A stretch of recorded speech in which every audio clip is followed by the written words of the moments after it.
Good evening, everybody. Saturday night, I believe. The Ohio State Buckeyes are getting ready to play. So is the Indians, which is in the lead for the pennant in the Central Division. I'm really excited for the sports this year in Ohio.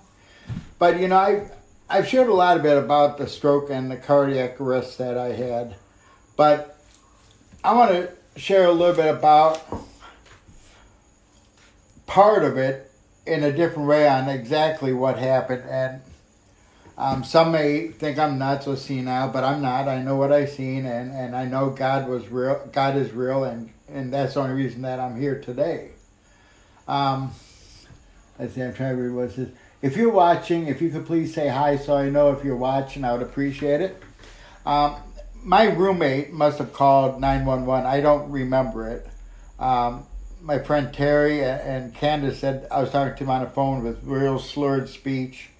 So I guess my roommate called the ambulance. I went to the hospital. They did as soon as I got there, they did a brain scan, which caused me to stroke twice and have 2 cardiac arrests, which by the grace of God, I even survived it.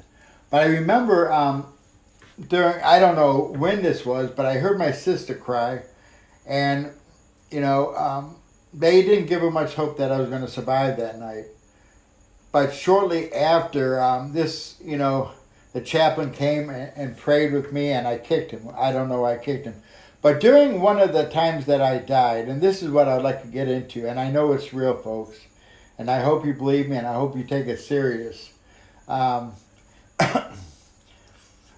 I died twice that day, and I don't remember which. I don't know if this was during the first time or the second time, but I remember looking up to the ceiling. At least I thought I was, and I saw 2 doors. One was like a dark squared door on the left. On the right was a heart-shaped door with pinkish white radiating, and that door opened, and I was able to enter heaven at that point, and they handed me a piece of paper that said righteousness. And I remember asking, where's the house with many mansions? And he said it was 20 miles up the road in Omar.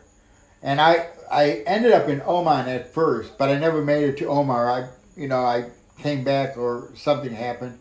But I Googled up those cities, when I got out of the hospital. They're both in the Middle East. I never heard of them or anything. I remember the guy handing me the piece of paper. He was just a normal guy. There was a big concrete street there. I think it was concrete. I really couldn't tell. But it was perfect. No marks on it. The sky was perfect. I didn't see any cars, so I'm wondering if you just think where you have to be and you just appear there. I'm not sure. If you could share these videos, folks, I would really appreciate it. On TikTok, if you could follow me, I would really appreciate that as well. And all of this was real to me. They told my family that I probably would not make it that night, and it would be really tough during the middle of the night. Well, I had a decent night. There was nights that I couldn't breathe, is what they said. They had me in an induced coma, after all this happened. But I felt, while they're doing, it was sometime during the CPR, I felt them cut my neck. It didn't hurt or anything, so I must have been half out of it. But they cut the main artery on accident, so they had to put a stent there. But I felt that. When I was in the induced coma, I heard the nurses talking bad about people, and especially me. So you can hear when you're in a coma, folks. So if you have a loved one in a coma, talk to them. Let them know how much you love them, how much you appreciate them. We don't see that, very often. The compassion that we need as citizens of America, or even throughout the world. The compassion has pretty much left. I spent, I think it was 7 weeks in intensive care. Then they started getting me up trying to walk. it took me about a month to be able to grab their hands. My hands just weren't working too well. When they took me off the ventilator and I was starting to come to more, I asked, they handed me a phone, this little thing like this. It was an iPhone. And I'm trying to figure out, how does it work? So I had to ask the nurse. I said, can you show me how this works? Well, she dialed the numbers for me. So I tried to call my mom, my sister, my friend Victoria, who's like a daughter to me. And that was it. And then the next day, because I started a group called Change Starts With Us Ohio, we fight for wrongful convictions, which is no longer in existence. So we had a board meeting. I couldn't wait to get back to work. I barely could see, I barely could talk, but I wanted to be there. There was just so much in life, so much to life that I wanted to do that I haven't been able to do. So it's just, when you go through an experience like this, you learn to appreciate people. Folks, if you could like this video and share it, I'd really appreciate it. Because I want people to get the message, that there is hope. You might feel like you're down and out. You might think you might not live. You might have cancer, fourth stage cancer, whatever. There's always hope and there's peace. If you have a relationship with Christ, you know where you're going to go, folks. If you don't have faith, you could do that, by accepting Christ in your heart. And I don't. I'm very careful with words, but when it comes to my faith, I'm serious about it. I was raised in a Christian home. I was adopted at a young age. I had a lot of health problems growing up. I was a diabetic, as I am today. I have a disease called ataxia, which is a very painful disease. It affects your walking ability. I have a walker and a wheelchair that I use. I haven't left the house in probably 2 weeks, just because I don't really have anybody to pick me up and I don't have any place to really go. So me and my cat, spend a lot of time watching the Indians game / Guardians, football, and sit on my patio and enjoying life. I am so thankful that I had this experience, believe it or not. It made my faith a lot stronger. And I tell you one thing, it was beautiful up there, literally beautiful. I did not want to come back, but God must have said it wasn't time for me yet. The chaplain came in to talk to me when I was in rehab. That was about 2.5 months later. He came in and talked to me. He said, God's got a plan for you. That's why he didn't take you home. You have work still to do here on earth. Well, I'm still trying to figure that out. I've been a prisoner advocate, since I got out of prison. I did many years, folks, so that many years in prison. And I wanted to fight for wrongful conviction people, but my passion was always on pro-reform in Ohio. And I'm finding out nationwide there's such an issue with that pro-reform along with wrongful convictions. The Ohio Innocence Project, and since the 90s, got out something like 30 people out of prison that was wrongfully convicted that was totally innocent. And that's remarkable. Even if you committed the crime, I really believe you can change. There's one lady I talked to the other day that I personally think the guy should still stay in prison. She was a victim with 20 some other kids when they're young. The guy used a gun and forced them into stuff. Not that he can't change, but I do believe he should stay in. I don't think we can take a chance with somebody that has that many victims. I'll pray for him and I'll help him get proper medical if he has a problem. But there's certain people that, even when I was locked up, there would be a couple people that would sit there and brag about what they did wrong in their life, what they haven't gotten caught for, and so forth. And those are the people I wouldn't let out. But there were so many good people in there. Please like this video and share it. I'd really appreciate it.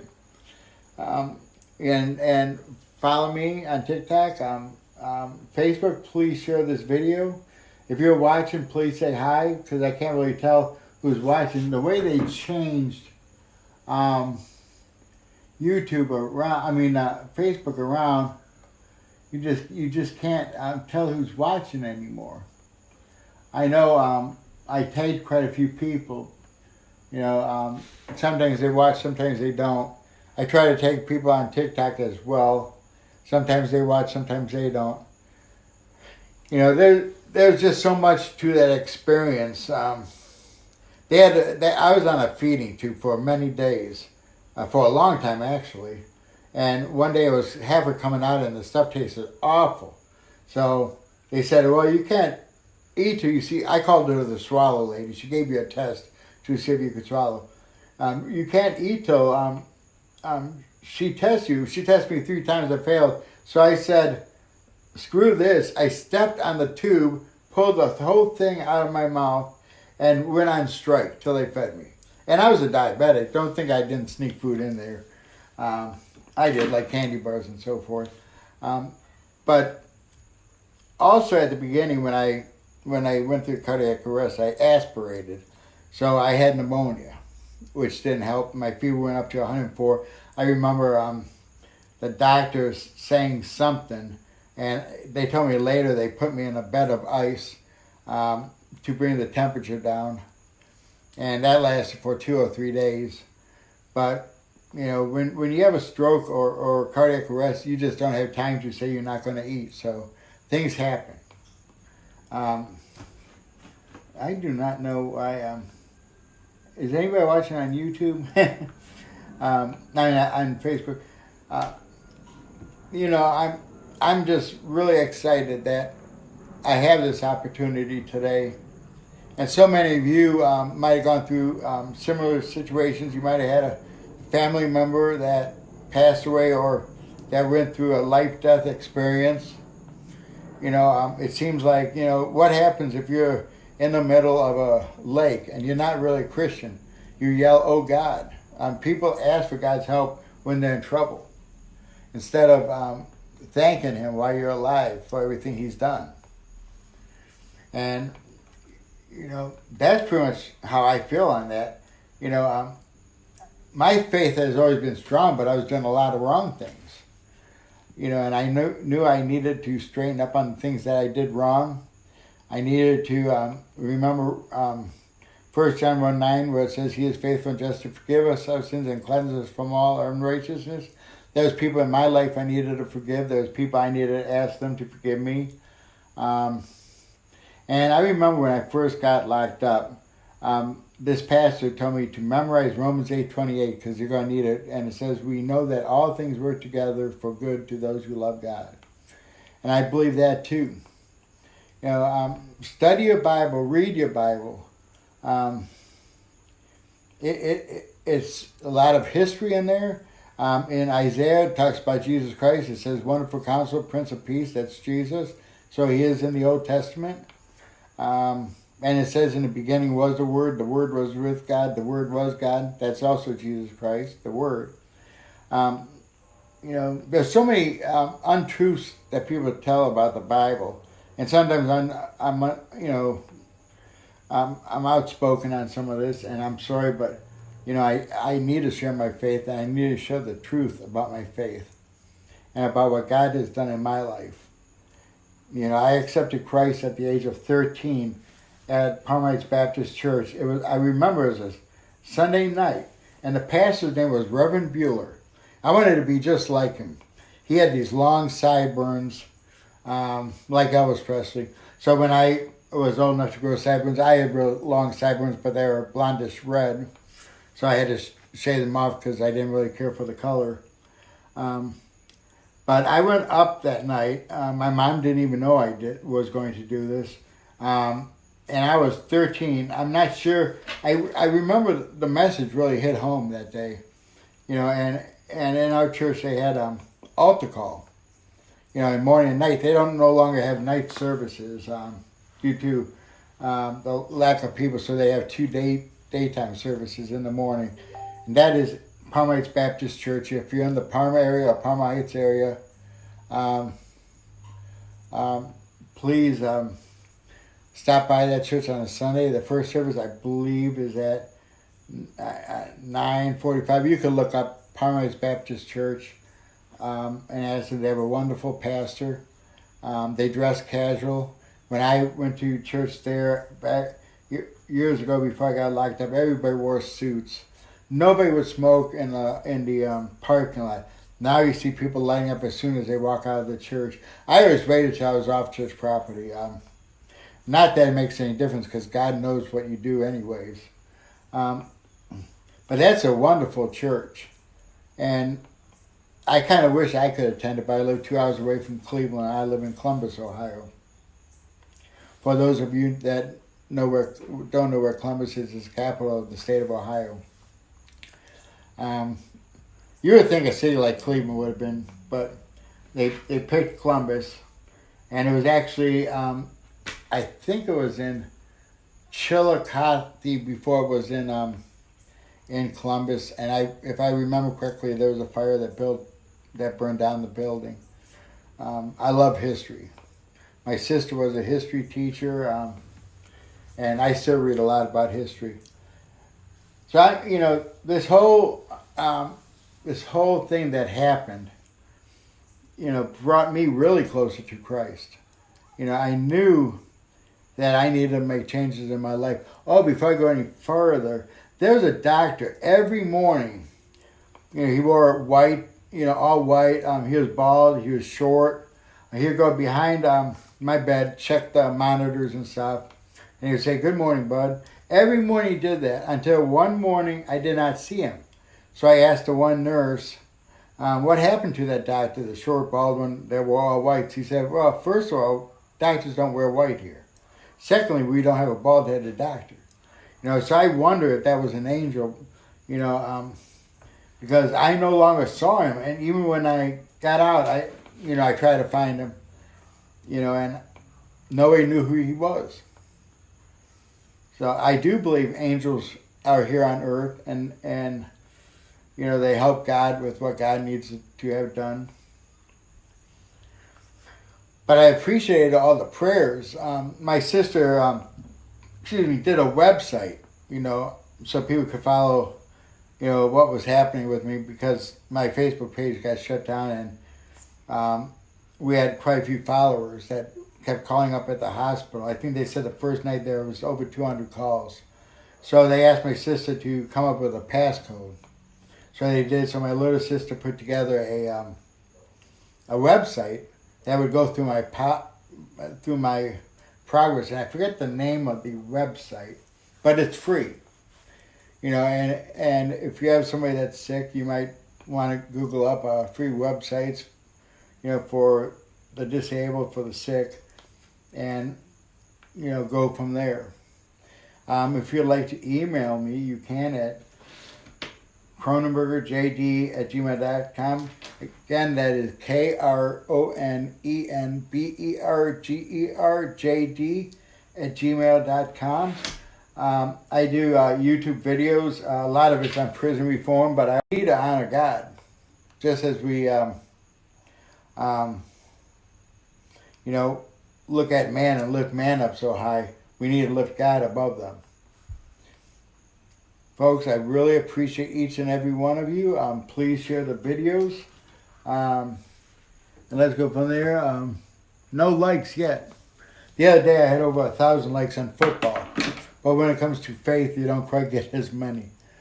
Thank you, everybody. I'm going to shut off Facebook first and go from here.